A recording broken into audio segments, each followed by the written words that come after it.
Bonjour à tous, nous sommes en direct avec Mathieu Moreto, le gérant de SC Form, et il va nous présenter sa super plateforme de gestion de la formation. Bonjour à tous, merci Romain pour cette présentation.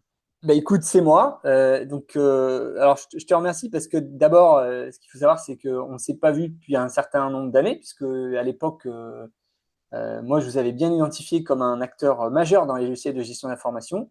Et puis finalement, bah, sous le radar pendant un certain moment. Alors peut-être que tu peux nous dire qu'est-ce qui s'est passé pendant toutes ces années, comment ça se fait que nous, enfin, moi en tout cas, qui vous met en valeur les éditeurs de logiciels de gestion d'information, qu'est-ce qui fait qu'on vous a pas vu pendant aussi longtemps? Je sais pas, simplement parce que nous, on a toujours été là depuis plus de 35 ans. Effectivement, c'est pas sur la partie marketing communication qu'on investit le plus. Je pense que C'est ce que j'avais compris. c'est pas notre qualité première. Notre qualité première, c'est effectivement plutôt d'être au service de nos clients et de faire évoluer en permanence nos logiciels. Parce que effectivement, depuis sa première version en l'an 2000 à aujourd'hui 2025, il a fait que renaître période par période, aussi bien grâce évidemment à l'évolution de l'informatique que grâce à l'évolution du monde de la formation professionnelle, hein, bien C'est entendu. ça. Effectivement, j'avais compris que vous faisiez partie de ces logiciels, on va dire plutôt underground, c'est-à-dire que vous aviez déjà un certain panel de clients et puis finalement, bah, quand tout se passe bien, on n'est pas obligé non plus de faire de la com. C'est ça. Et alors en même temps, du coup, voilà, il y a quelque chose qui m'interpelle et qui est probablement le premier point qu'on va voir ensemble au-delà d'un partage d'écran quand tu le souhaiteras, c'est qu'en fait, vous êtes finalement un acteur très important en matière de logiciels de gestion de la CFA, des CFA, et il n'y en a pas beaucoup, des logiciels de gestion de CFA. C'est un choix qui est volontaire. Vous n'êtes pas très nombreux sur ce créneau, donc comment. Alors effectivement, à l'origine, on est rentré par le monde de la formation professionnelle. Alors plutôt à dominante marché région, donc nos clients se positionnaient sur la formation de demandeurs d'emploi de publics en difficulté. Alors c'était notre métier premier, ça l'est toujours, hein, un peu, on va dire le métier de cœur. Nos clients sont toujours là et on évolue encore beaucoup sur ces terrains-là. Par contre, quand en 2018, cette nouvelle réforme de la formation pro est sortie et l'apprentissage s'est complètement ouvert aux organismes un peu plus privés, là, on a décidé de sauter le pas et d'y aller à fond. Et effectivement, depuis 2018 jusqu'à aujourd'hui, ça a fait partie d'une grosse révolution de nos logiciels. Et aujourd'hui, on est les deux pieds bien dedans, l'apprentissage du début jusqu'à la fin. Voilà. Et aujourd'hui, nos clients sont grosso modo répartis en une grosse moitié sur les marchés régions, c'était les premiers, et l'autre grosse moitié, ce sont des CFA et presque ne font plus que de l'apprentissage aujourd'hui. D'accord. Tu peux peut-être nous partager ton écran pendant ce temps Bien que, sûr. que je te pose d'autres questions. Donc, vous êtes à Metz. Vous êtes combien dans la boîte? Donc, on est effectivement à Metz dans le Grand Est. On est une équipe de 20 personnes. Donc, bien D'accord. sûr, on répartit sur trois services, hein. Donc, le service développement et technique qui va être majoritaire. Un autre service très important pour nous, le service formation et assistance, où là, ce sont que des formateurs salariés et des outliners salariés chez nous qui sont à temps plein là-dessus. Et bien entendu, un petit service administratif et commercial D'accord. pour faire des présentations et répondre aux demandes de nouveaux clients, évidemment. Ok. Ça marche. Alors, vas-y, présente-nous en quelques mots ta plateforme. Donc, si j'ai bien compris, il y a déjà quelque chose qui est très fort chez vous, c'est individualisation du parcours, pardon. C'est Euh, ça, c'est ça, ça. c'est très fort, ça. Donc, Effectivement, on a trois logiciels différents, orientés en métier parce qu'on couvre quand même la formation au sens large, hein. Donc, Galia qui est vraiment dédié à des centres de formation diplômants. Donc, aujourd'hui, il y a une très, très, très grande majorité des CFA, mais il y a aussi des écoles en initiale. Jessica, pour tout ce qui est formation continue courte, en train inter, on le fait aussi. Et surtout, donc, Sophia, on le disait, notre logiciel pionnier qui, lui, s'adresse à des organismes de formation dans le cadre de l'insertion. Donc nos trois logiciels s'articulent de la même manière, hein. Ce sont des briques, des ruches, on les appelle comme on veut. Donc il y a les cinq grands pôles majeurs d'un centre de formation. Sur la d'accord. partie gauche, les ressources ou les formations pour la planification, les agendas, les temps de travail formateur, qui font aussi partie un gros sujet chez nous. Au centre de tout ça, c'est bien entendu la gestion administrative et financière, hein, les inscrits, leurs docs, leur financement et tout ça. Et sur la partie plutôt droite, haute, la partie commerciale, recrutement ou de vie, et la partie basse, la gestion financière, bien sûr. Donc les trois logiciels s'articulent de la même pareil. Ce qui change, ça va être des options métiers. Typiquement, quand on forme du public en difficulté ou autre, tout ce qui va être notes, bulletins, ou même tout ce qui est gestion commerciale est inutile parce que les demandeurs d'emploi sont prescrits par des prescripteurs des régions, des pôles emploi ou autres, enfin Mhm. France Travail, pardon. Là où dans Galia, évidemment, on ne pourrait pas vendre un logiciel sans un module de gestion de bulletins scolaires, hein, évidemment. Voilà. Donc Ok, j'ai effectivement quelques petits écrans à présenter. On va essayer de montrer alors un vas-y. peu les deux principaux. Donc effectivement, on est à les deux pieds dans l'apprentissage. Donc on a une petite fonction sympa qui plaît pas mal à nos clients et qu'on vient de lancer clairement.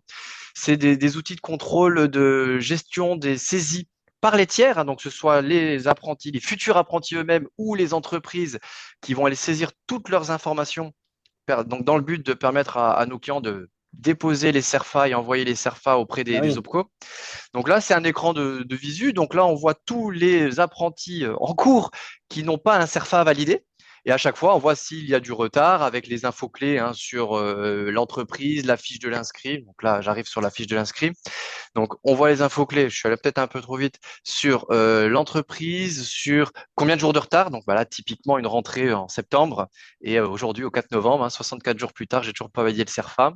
Le Mhm. nombre de relances par mail aux stagiaires, aux futurs stagiaires ou à son entreprise, et si oui ou non ils ont saisi et si on a validé les informations qu'ils nous ont fait parvenir.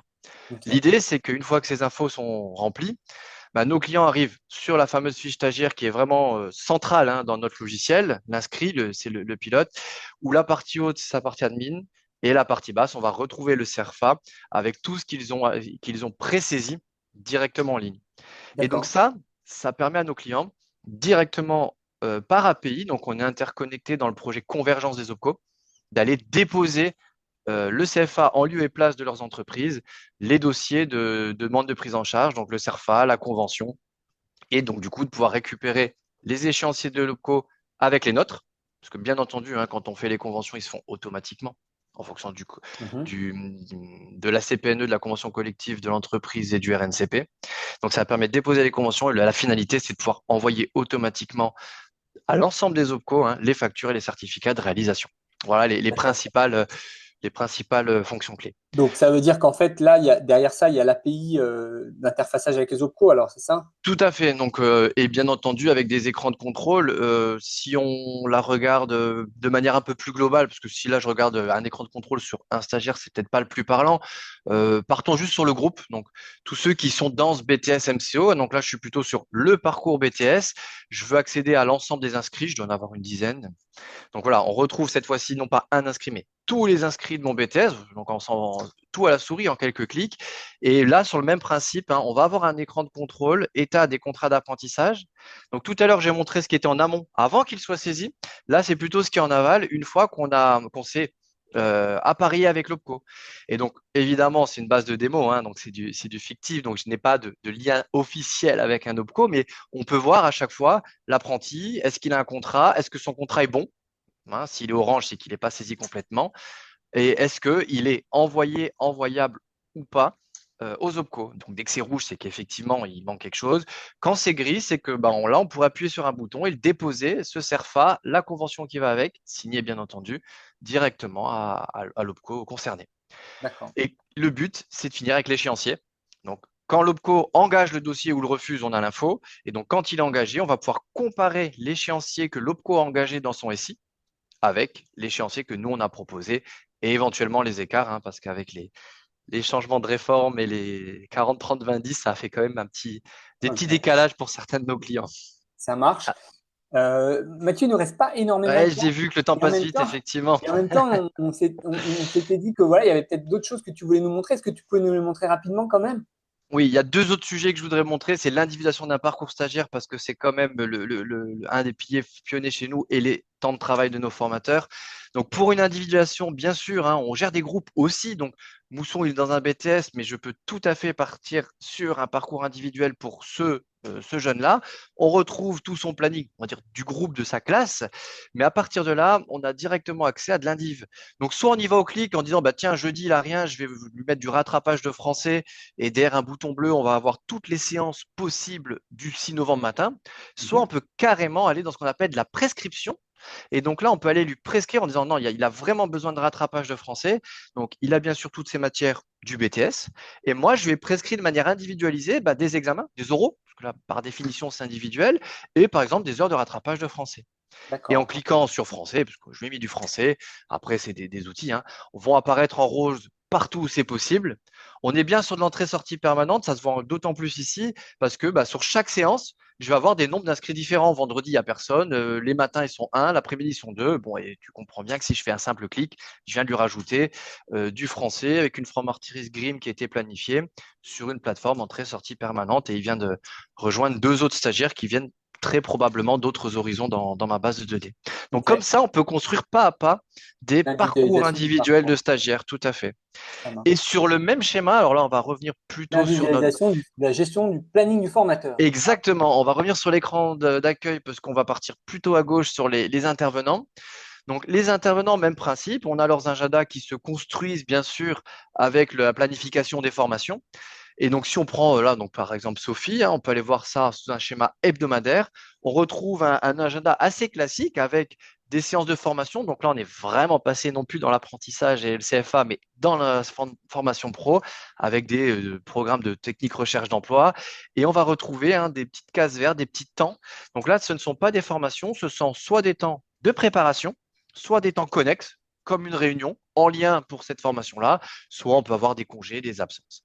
Et l'idée de planifier ces autres temps, ce qu'on appelle les temps périphériques à nos intervenants, c'est pouvoir analyser des ratios face à face, prépa, voir si on est conforme et voir si ils ont eu leur congé lorsqu'ils sont formateurs salariés, ce genre de choses. Voilà. Donc on Ok. peut planifier non pas que des formations, mais aussi n'importe quel autre temps de travail, hein, les formations, les activités connexes, les prep, les absences. J'ai Super. essayé de Bah, faire écoute, vite. merci. Tu peux arrêter le partage d'écran. Alors, on va conclure. Bah, écoute, merci pour cette belle démo. Ça fait plaisir de voir un peu de présence dans l'écosystème CFA. Et Oui. puis, bah, écoute, Ah j'espère te bah, revoir l'année prochaine, quoi qu'il en soit. Je te remercie pour l'invitation. Effectivement, par rapport au CFA, on est les deux pieds dedans. On a des demandes tous les jours. Donc, n'hésitez pas à nous joindre, hein, si besoin. Les équipes sont là. Et merci à toi pour cette petite interview. Et puis, probablement à l'année prochaine, effectivement. Allez, ça marche. Merci. À bientôt. À bientôt.